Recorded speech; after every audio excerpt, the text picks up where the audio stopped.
Hi guys, আজকে নিয়ে এসেছি একটা নতুন রেসিপি নিয়ে। একটা চিকেনের রেসিপি, ক্রিস্পি চিকেন। তো দেখে নাও বাড়িতে কত সহজে তোমরা বানিয়ে ফেলতে পারবে। তো ফার্স্টে চিকেন বেস্ট নিতে হবে। তো এটা সলিড পিস নেওয়া ছিল, তো আমি এটা কেটে নিচ্ছি। তোমরা চাইলে দোকান থেকেও এরকম পিস করে নিয়ে আসতে পারো। তো দেখে নাও কিভাবে বাড়িতে ক্রিস্পি চিকেন বানাবে।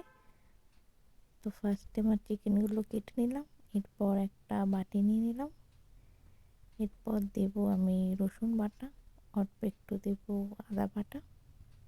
তোমরা চাইলে আদাটা নাও দিতে পারো। দিয়ে দিলাম অল্প একটু সোয়া সস, দিলাম ভিনিগার, আর দিলাম গোলমরিচ গুঁড়ো, আর স্বাদ অনুযায়ী নুন। নুনটা পুরোটাই তোমাদের স্বাদ অনুযায়ী দেবে। আর এখানে ভিনিগারের বদলে তোমরা লেবুর রসও দিতে পারো। এটা মাখিয়ে প্রায় 1 ঘন্টার মতো আমি রেখেছিলাম।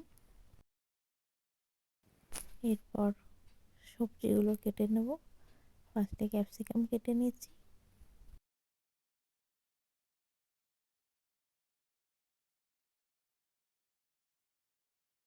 এরপর রেড ক্যাপসিকাম, তোমরা চাইলে এখানে ইয়েলোটা ইউজ করো।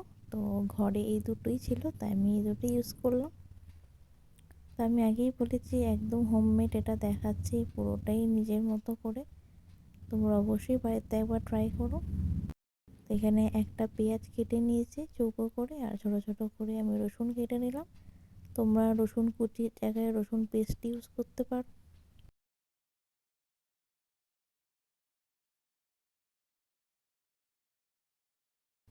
আর এরপর ঝালের জন্য নিলাম অল্প একটু কাঁচা লঙ্কা। তোমরা চাইলে কাঁচা লঙ্কা না দিয়ে গোটাই গোলমরিচে করতে পারো।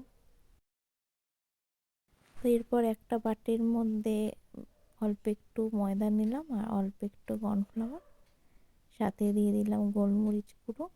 দিয়ে এটা ভালো করে শুকনো করে মিক্স করে নিতে হবে।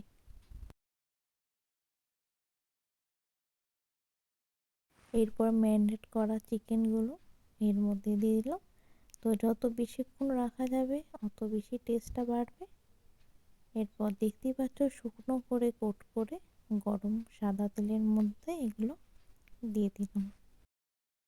প্রথমে আমি গ্যাসের আঁচটা মিডিয়ামে রেখেছিলাম। এক পাশ ভাজা হয়ে যাওয়ার পর আমি এটা হাইয়ে করে দিয়েছি।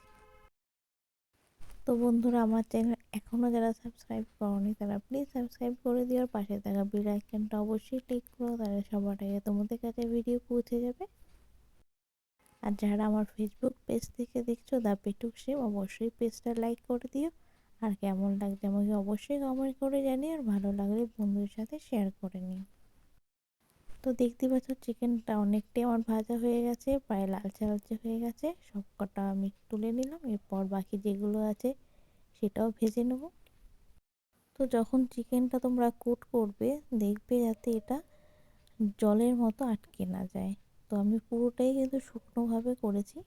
বাটির মধ্যে জল বেরিয়েছিল যখন ম্যারিনেট করে রেখেছি, কিন্তু আমি চিকেনটা আলগা করে তুলে ময়দা আর কর্নফ্লাওয়ারের মধ্যে আলগা করে শুকনো করে কোট করে নিয়েছি।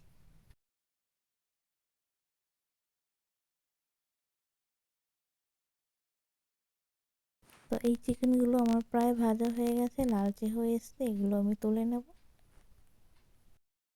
এরপর কড়াইয়ের তেলটা কমিয়ে নিয়ে অল্প একটু তেল নিয়ে নিলাম। দেখতেই পাচ্ছ এটা 2 চামচের মতো তেল।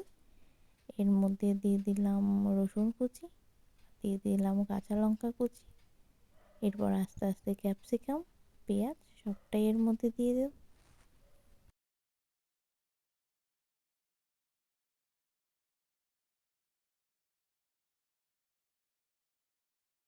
আর অল্প একটু স্বাদ অনুযায়ী এর মধ্যে নুন দিয়ে দিতে হবে। এরপর এর মধ্যে দিয়ে দেব অল্প একটু সোয়া সস, অল্প একটু ভিনিগার, আর টমেটো কেচাপ।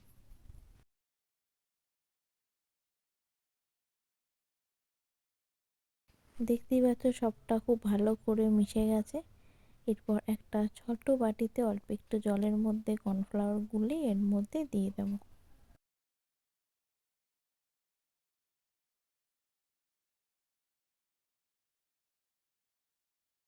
গ্যাসের আঁচটা বাড়িয়ে দিয়ে চিকেনগুলো এর মধ্যে দিয়ে দিলাম।